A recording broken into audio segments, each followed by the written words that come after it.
Chemical kinetics का chapter हम पढ़ रहे थे और आज हम पढ़ेंगे factor affecting on chemical reactions.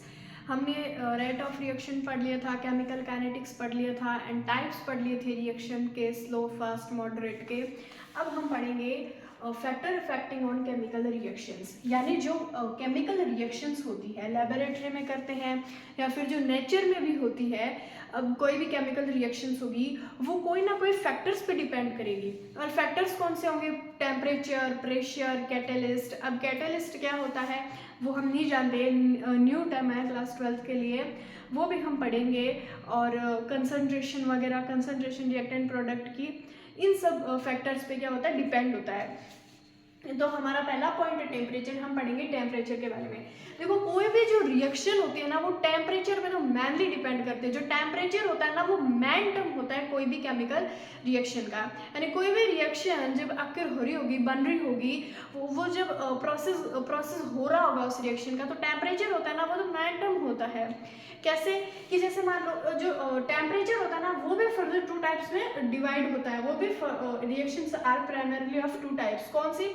Exothermic and endothermic. Exothermic endothermic के बारे में हर बच्चा जानता होगा, क्योंकि एक छोटी क्लासेस से भी हम पढ़ने स्टार्ट हो जाते हैं। अब जैसे कोई टेम्परेचर है, अब हमें ऐसे कोई रिएक्शन करनी है जिसमें हीट की ज़रूरत है, हीट चाहिए, और टेम्परेचर क्या है, वो टेम्परेचर लो है, ठंडा टेम्परेचर है, तो वहाँ पे टेम्परेचर पे डिपेंड हुआ ना, क्योंकि टेम्परेचर अगर कम है, टेम्परेचर कम है और हमें रिएक्शन में टेम्परेचर ज़्यादा चाहिए, तो हमें उसको टेम्परेचर प्रोवाइड करना पड़ेगा, हीट देनी पड़ेगी। और मान लो कि हम कोई एक ऐसा प्रोडक्ट का फॉर्मेशन कर रहे हैं जो हमें बहुत ज़्यादा हायर टेम्परेचर नहीं होना चाहिए, कूल होना चाहिए। तो अब टेम्परेचर मान लो बहुत ज़्यादा है, 50 डिग्री सेल्सियस पे टेम्परेचर है, और हमें जो फॉर्मेशन करना है प्रोडक्ट का वो कम टेम्परेचर में करना, उसको कम चाहिए। तो हमें सराउंडिंग में एक ऐसी व्यवस्था करनी होगी कि जो टेम्परेचर है वो कम हो।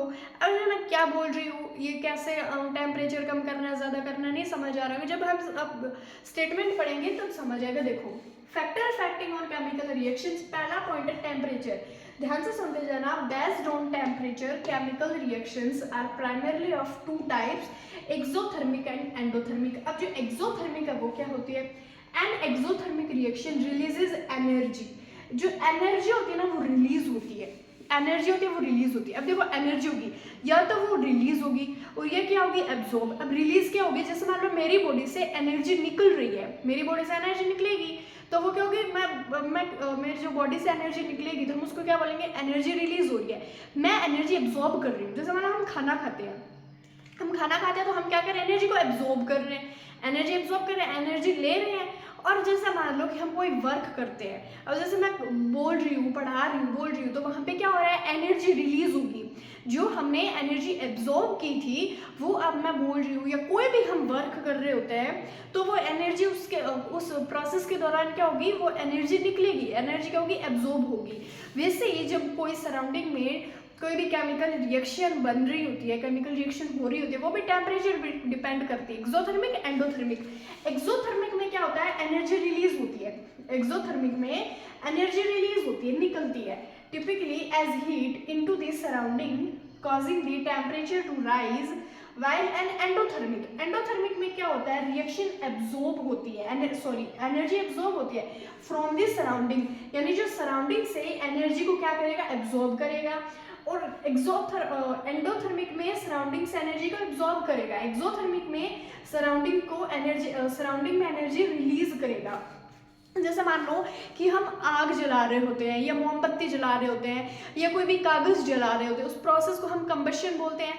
वहाँ पे क्या होता है, जैसे मान लो मैंने कहीं पे भी आग जलाई, तो आग जलाऊंगी तो क्या होगा, आग जलाऊंगी तो जो एनर्जी है वो रिलीज होगी ना, एनर्जी रिलीज होगी, एक्सोथर्मिक प्रोसेस होगा। और यही मान लो कि मेरे को आइस है, आइस को मेल्ट करना है। आइस को मेल्ट करने के लिए क्या चाहिए होगा, आइस को मेल्ट करने के लिए टेम्परेचर मुझे क्या, गर्म करना पड़ेगा। तो इसके लिए क्या करना पड़ेगा, जो आइस है वो एनर्जी एब्जॉर्ब करेगी। कौन सी एनर्जी, जो नॉर्मल टेम्परेचर है, कितना भी टेम्परेचर होगा, जब हम आइस को बाहर रख देते हैं फ्रीज से, जब फ्रीज से बाहर रखेंगे आइस क्या हो जाएगी, वो धीरे धीरे मेल्ट होनी शुरू हो जाएगी। तो जब एनर्जी का एब्जॉर्ब रिलीज क्या होगा, एनर्जी रिलीज होगी, एब्जॉर्ब होगी, एनर्जी क्या होगी, एब्जॉर्ब होगी। कौन सी, हीट। एज ए जो टेम्परेचर, जो हीट एनर्जी होगी, हीट एनर्जी को एब्जॉर्ब करेगा, हीट एनर्जी को एब्जॉर्ब करेगा, तभी वो क्या होगा, मेल्ट होगा। और जैसे आग है, मोमबत्ती जलाना, ये सब क्या करते हैं, एनर्जी रिलीज करते हैं, क्योंकि इनसे आग निकल रही होती है। कौन सी एनर्जी, हीट एनर्जी। एनर्जी होती कौन सी है, हीट एनर्जी, ये ध्यान रखना। तो एक्सोथर्मिक, एंडोथर्मिक।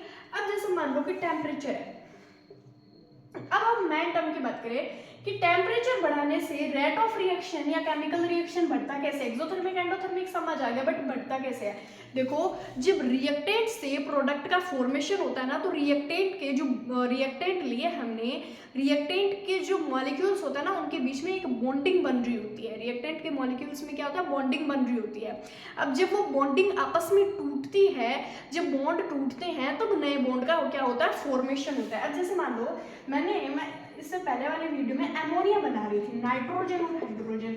अब नाइट्रोजन का नाइट्रोजन के साथ एक बॉन्ड बन रहा है, हाइड्रोजन का हाइड्रोजन के साथ बॉन्ड बन रहा है। ये बॉन्ड जब टूटेंगे ना, ये बॉन्ड क्या होगा, ये बॉन्ड आपस में कॉलिजन करेंगे। ये जो रिएक्टेंट्स है, ये आपस में पहले तो कॉलिजन करेंगे, कॉलिजन करके ये अपना बॉन्ड क्या करेंगे, तोड़ देंगे, अपने बॉन्ड को डिस्ट्रॉय कर देंगे। और ये बॉन्ड टूटेंगे, तभी हमें क्या मिलेगा, अमोनिया मिलेगा, तभी हमें अमोनिया मिलेगा और नए बॉन्ड का फॉर्मेशन होगा।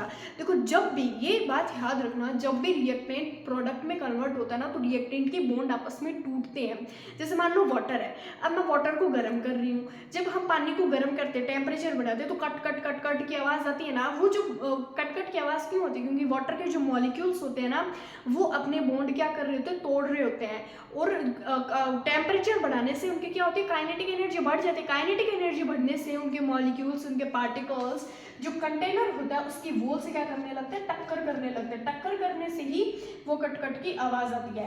तो हम टेम्परेचर बढ़ाएंगे तो इनके बीच में काइनेटिक एनर्जी बढ़ेगी, काइनेटिक एनर्जी बढ़ेगी तो बॉन्ड टूटेंगे। जब रिएक्टेंट के बॉन्ड टूटेंगे तभी वो प्रोडक्ट में कन्वर्ट होगा, प्रोडक्ट में जाके न्यू बॉन्ड का फॉर्मेशन करेगा। ठीक है, तो टेम्परेचर, जितना ज़्यादा टेम्परेचर बढ़ाएंगे उतनी अच्छी टेम्परेचर जितना अच्छा होगा, जितना ज़्यादा होगा, रेट ऑफ रिएक्शन उतनी क्या होगी, ज़्यादा होगी। क्यों होगी, क्योंकि काइनेटिक एनर्जी बढ़ जाएगी, काइनेटिक एनर्जी बढ़ने से कॉलिजन होगा, कॉलिजन होने से बॉन्ड टूटेंगे, बॉन्ड टूटने से क्या होगा, न्यू बॉन्ड का फॉर्मेशन होगा, न्यू बॉन्ड का फॉर्मेशन होगा तो प्रोडक्ट फॉर्म होंगे। ये था हमारा पहला फैक्टर। अब हम पढ़ेंगे question, why does the rate of reaction increase with increase temperature. जो रेट ऑफ रिएक्शन होती है वो इंक्रीज होने पे, टेम्परेचर इंक्रीज करने पे रेट ऑफ रिएक्शन इंक्रीज कैसे होती है, ये आंसर अब हम पढ़ेंगे। ये अब खुद सोचो कि जब हम टेम्परेचर बढ़ा रहे हैं तो रेट ऑफ रिएक्शंस क्यों बढ़ रही है। जो मैंने आप लोगों को आंसर दे दिया, क्योंकि काइनेटिक एनर्जी बढ़ेगी, बॉन्ड टूटेंगे, नए बॉन्ड बनेंगे, यही है इसका आंसर। जो एक बार हम इसके स्टेटमेंट रीड कर लेंगे। अब देखो, ये क्वेश्चन क्या था कि जो टेम्परेचर बढ़ाते हैं तो रेट ऑफ रिएक्शन इंक्रीज क्यों होता है। देखो क्या होता है, इन सच रिएक्शन, जब मैं वैसे तो मैंने बता दिया, बट एक बार स्टेटमेंट रीड कर लेते हैं। In such reaction on increasing temperature, ठीक है, the kinetic energy of reactant molecules, किसकी, रिएक्टेंट मॉलिक्यूल्स की क्या काइनेटिक एनर्जी क्या होती है, बढ़ जाती है। रिएक्टेंट मॉलिक्यूल्स इंक्रीजेज, हैंस तो क्या होता है, they will undergo more collision, तब इनके बीच में क्या होगा, कॉलिजन बहुत ज्यादा होगा इन यूनिटाइम। सो अब कॉलिजन ज्यादा होगा तो बॉन्ड क्या होंगे, बॉन्ड ब्रेक होंगे। जब रिएक्टेंट के बॉन्ड्स ब्रेक होंगे तभी क्या होंगे, प्रोडक्ट के बॉन्ड का क्या होगा, ऑफ कोर्स से बता फॉर्मेशन होगा। सो रेट ऑफ रिएक्शन क्या हो जाएगी, बढ़ जाएगी, इंक्रीज हो जाएगी।